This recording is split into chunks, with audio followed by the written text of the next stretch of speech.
Well, let's go ahead and get started, Coach. Obviously, a nice homecoming crowd, a better homecoming win. Just your thoughts on that before we turn our attention to a Buffalo team that obviously is playing some good football. Yeah, I mean, great win by the guys. As we talked about after the game on Saturday, probably not our best effort in all three phases, but found a way to get a win. And like we've talked in, all through this season, that's what good teams do. We played a lot of good teams that have found ways to win.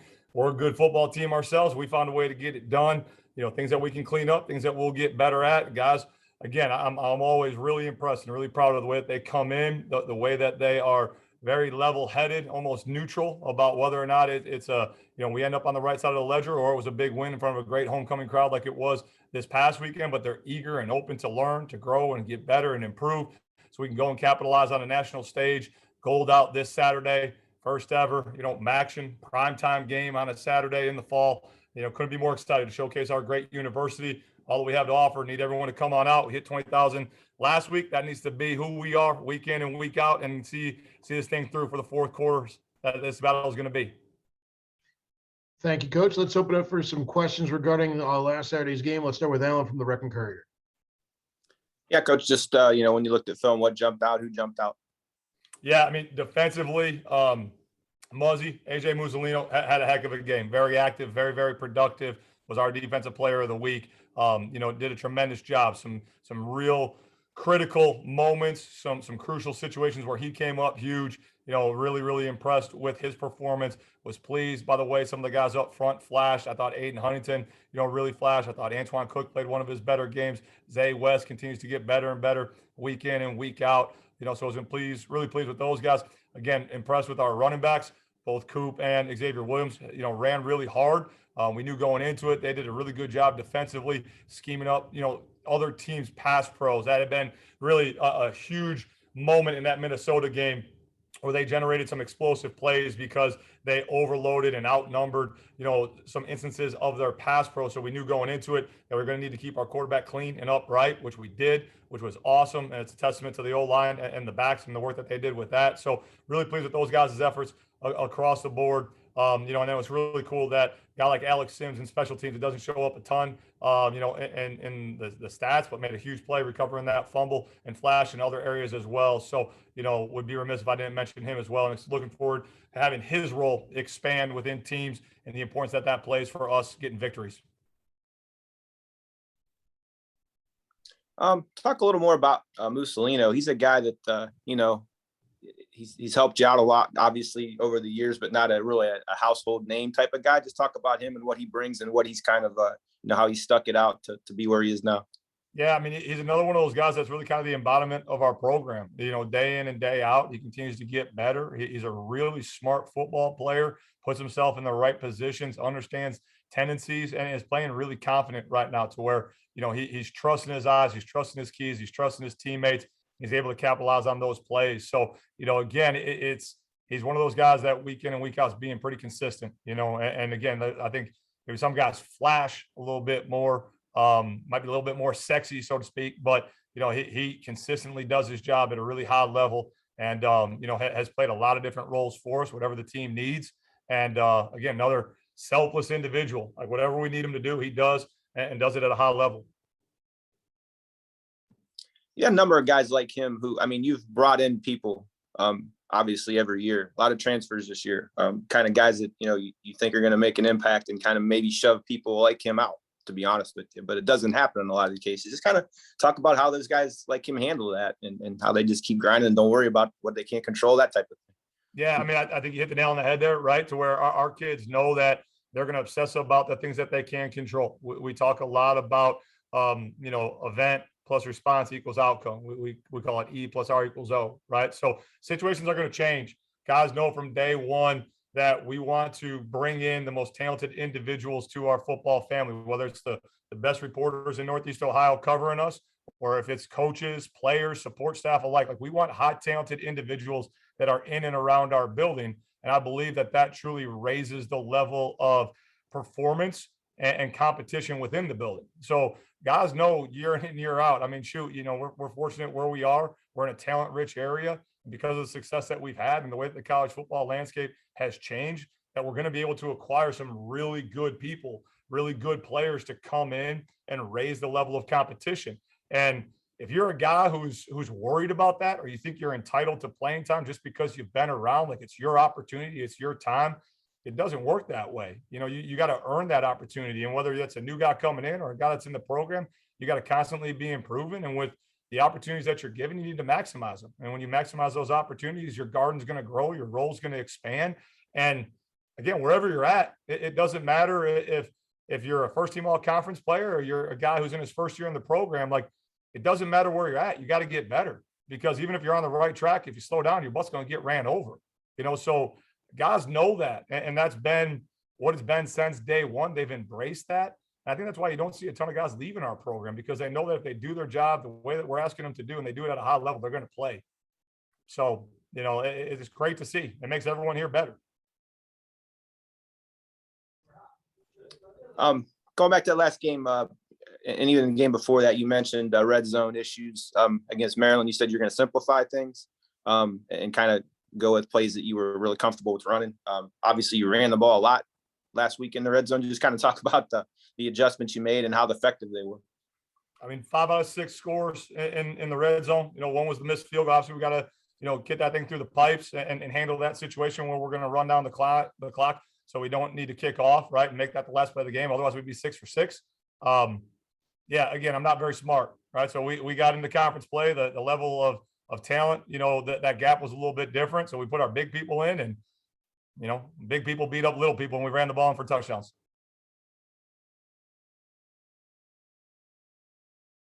Talk about third quarters a little bit. Been a struggle, man, and just every game, but every FBS game at least.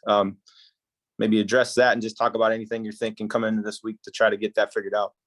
Yeah, I think, Alan, it's a little bit deeper than just the start of the third, but really that whole middle eight that we've talked about, all the way going back to Texas A&M, right, to where we don't execute on our punt block there, identifying their fake. If they would have executed that, it's a great call by them, to where we got to make sure that we ID that thing the right way. We got lucky there as opposed to being good, and then we get an opportunity to get points on the board, as I just mentioned, and we didn't. So we got to finish there. So we didn't finish the first half the right way.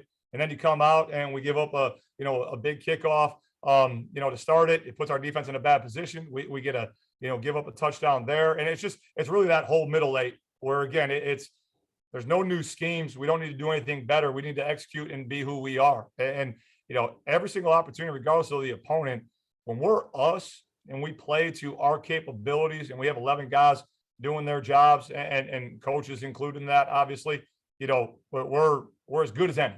So it's not pressing, not trying to do too much. Just do your job, as simple as that sounds, and be us, and make our university proud, make our Flash Fast family proud. If we're us for 4 quarters, play in and play out, one play at a time, we're going to be just fine. Last one, Coach. Just talk. You had an incident with your freshman defensive lineman Williams in the third quarter. Can you just address that? Yeah, unacceptable. That's not how we've ran our program or represented ourselves. That's not what we want to do. That's not who we're going to be, and we'll handle the matter internally. Not going to say a whole lot more besides that. Besides, it's a black eye for us and our Flash S family. Not what we're about. Not what we'll be about, and we'll handle that early and help that young man get right. He's got a great career ahead of him. Let's turn things over to Jack Burney from TV2. Do you have any questions for Coach from Saturday's game? Yeah, Coach, you guys did a lot better on third down conversion Saturday. You went 10 for 19. It was a lot better improvement from your first 4 games. Just why do you think you were able to execute so well on third down on Saturday? I really think we had better efficiency on first and second down, Jack, and it allowed us to be in better manageable mixed down situations on third down. I think of those conversions, there weren't many that were over 8 yards. So that gives you an opportunity as a play caller based off where the field position's at. And then also the D&D, the distance to gain, right? Like you have more options on your plate. Whereas earlier in the year, we're in some really disadvantaged spots because of our inefficiency and my bad play calling on first and second down. That puts us behind the sticks, and that makes things very, very challenging. So, anytime you're more efficient on first and second down, our efficiency rate and our success rate is things that we track as part of our analytics study that we do week in and week out. I mean, overall, our success rate and our efficiency play in and play out in the way that we measure it was much higher on Saturday which led to greater success on third down. So anytime we're over 50%, 50% is the standard. If we do that consistently, we're going to be in the top 10 in the country, and we're going to be all right. And then last one on the BG game. You guys scored a touchdown in your opening drive Saturday. Both times you've done that this year, you've won. Just how important is it to be able to set the tone with an opening drive score? Yeah, I think anytime that you can start fast, it gives confidence to the kids and obviously validates the work that they put in. It just sends a surge of energy and enthusiasm and life into the boundary. So it's great when we can do that. But also, I mean, shoot, just because we started fast, there's some rough spots in there. Our kids handled the adversity well in all three phases. They didn't flinch and found a way to get it done. So, again, it's that opening drive, the 2 times that we've done it. Hey, we got 2 wins. That's great. We just got to continue to, again, one play at a time, no matter how we start and what phase it might be. Just be efficient, be clean, and do our jobs. We'll be all right. Jack, do you have any more questions for Coach for BG? Nope, I'm good. Thanks. Let's go over to James from the Kent Stater. Do you have any questions for Coach from the BG game? Yeah, Coach. Obviously, running game this year has been very good. And on Saturday, not a lot of sacks. On Dustin Crum. Can you kind of talk about who's been sticking out on the blocking side of things on offense?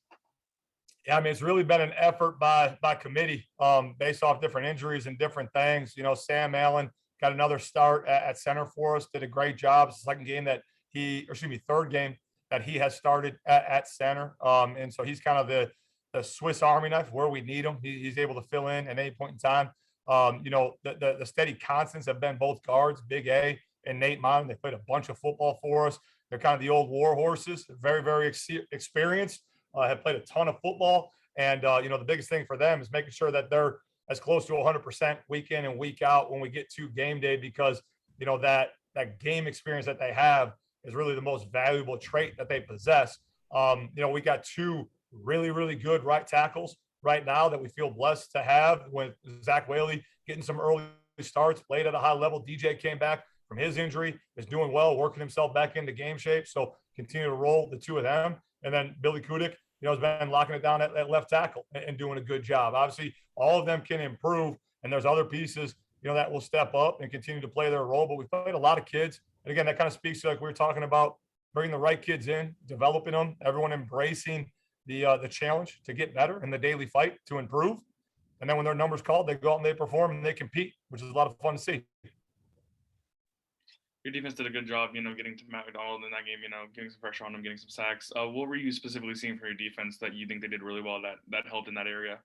I mean, again, their attitude and the effort and the way that they're flying to the ball, the physicality is tremendous. It was really cool. I was coming in to work this morning, and one of the university workers who's been here for 30 years stopped me, complimented, and said, hey, it's the most fanatical and chaotic defense he's ever seen in 30 years, and the way they're flying to the ball and the way they're getting the ball to the ground.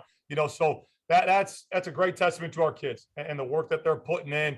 Again, it starts with that mindset that not going to give up an inch. We're going to fly and strain to the ball, and good things happen when you work really, really hard. And I think our defense, going all the way back to last year, the adversity that they had, and the work that they put in, they rolled up their sleeves, really, honest self-assessment of how we could get through the full installation, do everything better. They embraced that challenge. And they're playing with a chip on their shoulder, which I absolutely love. They're all in. They're all committed to our brand of football.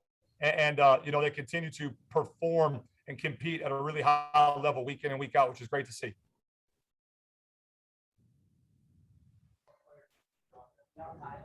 James, do you have any follow-up questions here for Coach? No, but I'm all good on the BGSU game. All right, let's close things out with BG before we start talking Buffalo with the voice of the Golden Flashes, Mr. Rob Polinski. Rob, do you have any questions for Coach from Saturday's game?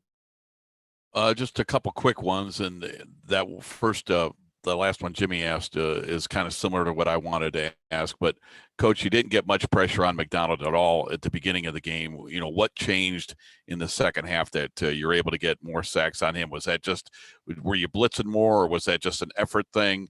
And then secondly, I just wanted to ask you, it seems like you're still struggling a little bit in the red zone with the offense. Is there a pattern there? Is there something that you can do differently, or is it just execute better? I mean, so as far as getting pressure on the quarterback, our kids did a great job as the game went along, kind of building the book on their old line, and we're able to pressure more. A lot of that stuff, we knew that they were going to throw it a lot. They hadn't been real efficient running the game. So a lot of our stuff was 3-man pressures, ended up with 5 sacks. So anytime we can get 5 sacks in one game, I'll take them wherever I can get them. It's an outstanding performance by the defense. As far as the red zone is concerned, again, we were 5 out of 6 there. Obviously, you want touchdowns over field goals. We'll continue to clean it up. We'll be more efficient with it all. But again, I love the process and the way our kids are going about it. And we'll continue to put them in the right positions to find the end zone as opposed to kicking field goals. Rob, do you have any other questions here for Coach? Nope, that's it.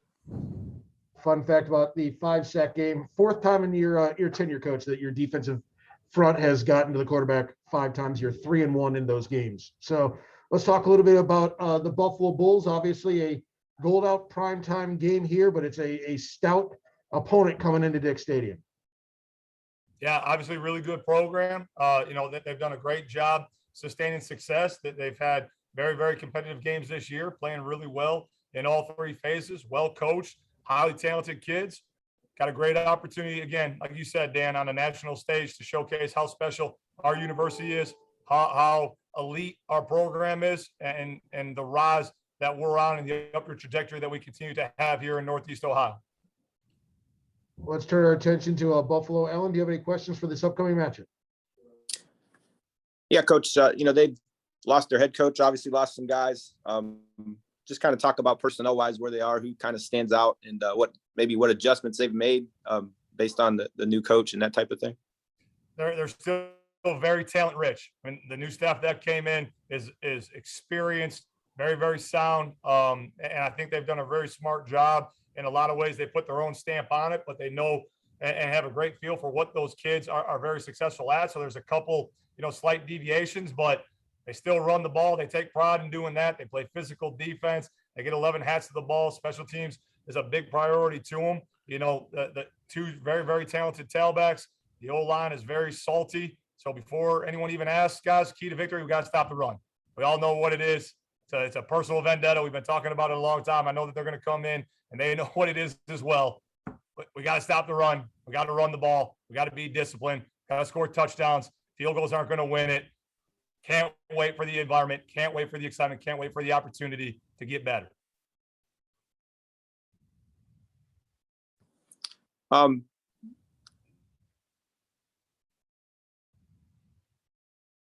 The defense, obviously, you just get in the run game. How big is this a game to really showcase how far you've come? It's big again, not to throw a bunch of coach speak at you guys, but it's big again because it's the next experience, right? It's the next opportunity. And it happens to be against a divisional foe that we got some history with. I mean, the last couple of games that we've had against these guys, they've been epic, going back to 2019 for one reason, right? And where that catapulted and where our program's at because of that win and the resiliency of our kids. What happened last year, it's the beauty of the divisional rivalry games, right? That you see these kids year in and year out. It's a story, right? Each year's a different chapter in this book, and we're going to write another one. So yeah, it's big. Yeah, obviously, we got embarrassed last year. Let's call it what it was, right? Like we knew what they were going to do, and we came up a little bit short, and that onus is completely on me, and we went inwards. And it's a big part of why, we knew we were at a good spot, but if we wanted to elevate our program, we need to do an honest self-assessment of who we were, what we were going to be about. We've gone to work on that, and we get an opportunity again, today, in the way that we prep, in the way that we recover, the way that we take care of our bodies so that we're in the best position to go have a great practice tomorrow. And we need to make sure that we don't look past everything that we need to do this week at an elite level with our habits so that we can go perform at an elite level on Saturday. Who are kind of the main guys in their running attack now, as far as linemen and obviously the running back? Yeah, so obviously Patterson graduated, but the backup is still there, who's now the starter. He's the man, Kevin Marks, right? 6 foot, 205, really, really good player. Looking at his numbers, he's already got 78 rushing attempts, close to 300 yards, 3 touchdowns, and he's backed up by Dylan McDuffie, who's equally as capable, right? He's got 50 carries, 260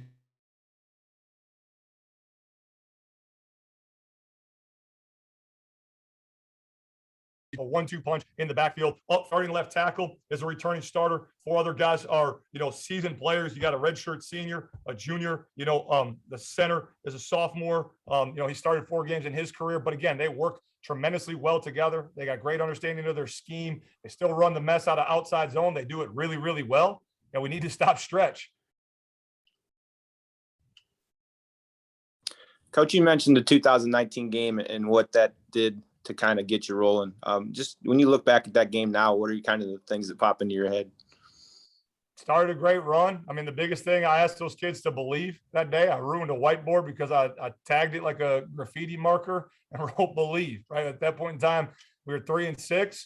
We lost, 3 straight weeks by 1 possession. And again, it was just little things that we needed to do better. We needed to believe in the plan, but our kids needed the big payday. And they got it. They fought for 4 quarters. We were down a couple of key players in that game, and it didn't matter. It's kind of the total embodiment of the complementary football that we play here in our Flash Fast family, that all 3 phases stepped up in a big way. Special teams generated a huge spark. Offense, defense capitalized on it. And since then, if I'm not mistaken, we haven't lost a home game.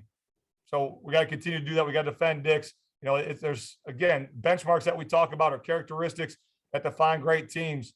They find ways to win. They defend their home turf. And that game back at 2019 has kind of been the embodiment of some of those traits that we need to continue to build upon. Last one, just, talk about their defense a little bit. Yeah, I mean, their front is very, very active. Both their ends, great players. Both backers, again, back from last year. Dynamic, long, athletic. Cause a whole bunch of chaos. I mean, they play Nebraska and they hold Nebraska to 28 points. And last week, Nebraska did whatever to Northwestern, right? I mean, so they're holding really good offenses. Coastal Carolina to 28 points, Nebraska to 28 points, right? Western Michigan to 24. That's got dynamic skill all over the place. So again, they're long, they're athletic, they run, they play hard. It's going to be a great college football game. So you ain't in Dick Stadium on Saturday, you're wrong. Well, let's take it over to Jack from TV2. You have any questions here for Coach about the Buffalo game? Yeah, Coach, you touched on it a little bit, but you mentioned the last 2 times you played these guys, it was an epic game. The comeback in 19 and the record-setting day last year. Just especially considering the MAC East implications, is this game of extra importance on your schedule? Do you guys have this one circled? We don't. Again, they're all important, especially East Division ones. We talked last week as we got out of conference play and the way the schedule set up. Like, all right, now they're all conference games. They're all big. They all go into it. The East Divisional games are doubly important because it helps you control your own destiny. But again, guys, going back to January, everyone wants to make it about this game, about these big moments, about the big stage and all this stuff. And that ain't it. Like it's doing the next thing the right way at a championship or an elite level. So again, how we recover today, how we're going to class today, what we're doing a little bit extra for our film prep so that we know this opponent because we've created these great opportunities because we're doing things at a really high level. And again, with all due respect, great opponent, we're going to know all about them, right? But it's still a faceless opponent. It's still about what the Golden Flashes do. It's about what our Flash Fast family does. And that's always been our plan to win. It always will be. They're doing a tremendous job out there, and I know that they're going to give us their best effort, and we're going to give them the utmost respect. But it happens to be Buffalo. It happens to be an East Divisional game. It happens to be a primetime game, and there's going to be over 20,000 people that happen to get to watch a great group of young men who work resiliently hard, right, do their thing. But that's then. We got to take care of everything the right way now, today, and tomorrow, and Wednesday, and Thursday, and Friday, so we give ourselves a chance to win on Saturday. How important is the offensive line going to be? Looking at Buffalo, they have a lot of sacks on this year. You guys did a great job of protecting Dustin on Saturday and, like we said, moving the run game throughout the game. Just how important is the offensive line going to be come Saturday? Critical, right? I mean, it kind of goes back to our conversation about third down, Jack. If we can't stay on schedule and they can get us off schedule because they can be impactful with just their front 4 or their front 6 and they're able to drop 5 in coverage and equate numbers, right? If we can't control their front 4 with our front 5, it ain't going to be good. And our kids know that, And again, it's a great challenge. It's a great opportunity. It's the same story against A&M. It was the same story against Iowa. It's the same story against Bowling Green. It's the same story against East Cat. I mean, we are fortunate to play in a great league with great coaches and great players. So week in and week out, I mean, you better bring it or you'll get humbled in a hurry. And this is the last one. It kind of goes back to Saturday, but Isaac Vance made his return to the field after his knee injury. I thought that was really cool to see. Just talk a little bit about his recovery and how important he is to the team as a leader. Yeah, I mean, amazing for him to do what he did as fast as he did. You talk about the power of your mind. Now, I mean, when all that happened, he wouldn't allow anyone to have any sort of pity party for him. He made up his mind that he was going to come back and he was going to play right away. And again, the mind's a powerful thing. If you make your mind up to something and you're resilient enough to see it through, great things are going to happen. Like at some point in time, the universe gets tired of you and gives you what you want, I guess, if you're resilient enough. That young man's resilient. I mean, his spirit, his soul, his personality, when he's around the facilities, you feel it, you sense it. It was really cool to see him go out and do his thing.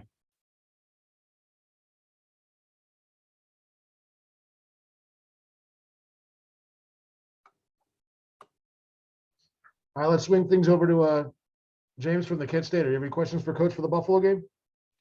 Yeah, Coach, kind of building on what you just talked about, you know, with Buffalo's defensive line, 49 Taylor Wiggins is having a good year. You know, who sticks out? Obviously him, but who sticks out on their line, and you know what makes them so good? That is going to be a challenge for your O-line to defend. I mean, all of them, all of them are good. They're long, they're twitchy, they're explosive. They have the ability to bend. They have great length. They're well coached. They have good technique. So, you know, they're usually you get some guys who are like, okay, hey, this character is a speed guy, right? So you can set him one way and protect yourself in pass pro because you know that, all right, he's got one pitch, or this guy's a power guy. So I can set him a different way because I know he's not going to beat me with speed. You know, I kind of equate it, you know, pass rushers are kind of like pitchers in baseball, that if you got multiple pitches that look the same, you're going to find yourself striking a lot of guys out, right? And so when you create those one-on-one matchups and you got an ability to work an edge with speed, you can convert to power, you know, you got a nice spin move as a compliment, the way that these guys do, it's going to be a challenge. I mean, so we got to, again, it comes back to techniques, fundamentals, discipline, knowing where our help's going to be at, and winning those battles one rep at a time. I know it's not going to be perfect. Those are good players. They're probably going to get a couple sacks. That's going to be a part of it, just like life. It doesn't always go our way. That's all right. Let's keep it pushing. We'll be all right and continue the good fight. Buffalo's been a really good team on third down. Can you kind of talk about what needs to happen on their drives to kind of put a stop to that? Win first and second down, right? Again, they're a great running team. So again, they get into a bunch of third and short, third and manageable situations, which again puts a lot of stress on you because they can do a lot of different things. So again, we got to stay on schedule, right, and get them off schedule. So the advantage and the pendulum of momentum within each drive swings our way. Again, otherwise, if they are on schedule because they're winning first and second down and they're consistently in, let's say, third and less than 4 to gain situations, that's advantage offense. Doesn't matter who it is. So we got to win first and second down and control the line of scrimmage. Last but certainly not least, Rob Polinski, do you have any questions for Coach for the Saturday's game?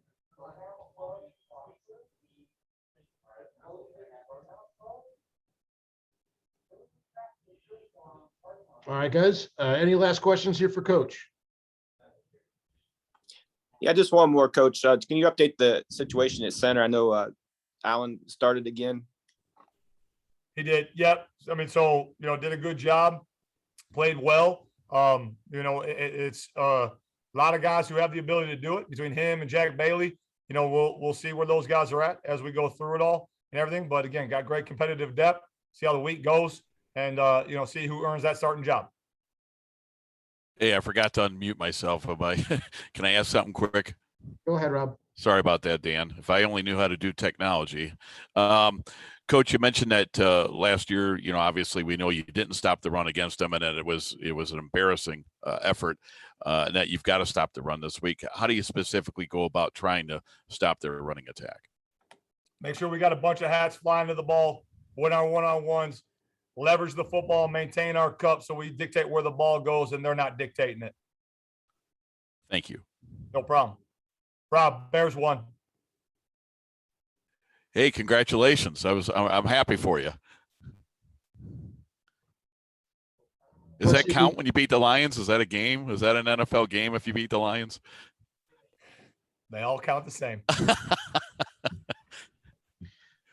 Let's see if we can't keep that momentum going for Saturday and Sunday, Coach. Any final thoughts before we sign off here? Flash Fast Nation, come out Saturday. Wear gold. Stay for 4 quarters. It's going to be a four-quarter football game. Can't wait to see everyone. Gold out. Go Flashes. Thanks, guys. We'll do this post game on Saturday night. Thanks for your time. Thanks, guys.